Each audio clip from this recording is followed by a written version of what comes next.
It's Friday, January 24th. I'm buying some SPY 615 puts here at 692. I'm just going to go with the opening price action that is a little exhaustion risk, and on bar 3 is going to close below bar 1 and kind of start the tone to the downside with some pre-market low targets. Whoops. Down here, if it wants to hit it. We're just going to have to see on a Friday if, all these gaps up has a little exhaustion risk happening here. And we'll find out if maybe there's a pullback happening. If we got to get through the midpoint of that prior day in order to feel comfortable that we're heading down here. At the moment, it's kind of a 2-up exhaustion failure, moving lower on bar 3 here on the 15-minute chart. So we want to see follow through. It should kind of get to those pre-market lows. That's pretty, and that could set up a nice, no risk scenario to see if we break down here and get through the midpoint of this green bar. If we do that, then we could be heading to these double lows into this gap. And maybe on a Friday here, we're going to get the pullback to end the week. We kind of headed up.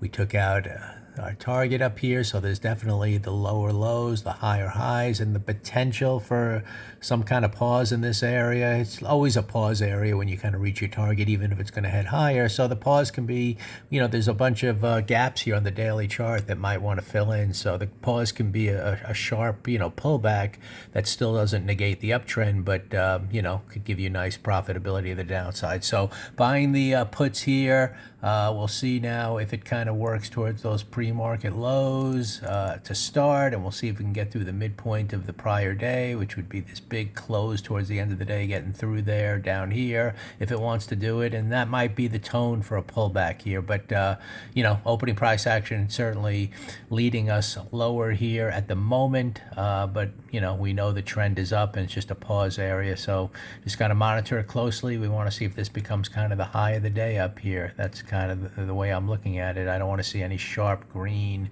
kind of holding here and break out higher. I'd like to see continuation lower. So let's see what unfolds. That seems to make some sense at exhaustion risk that it might want to pull back either a little or maybe even more sharp than that.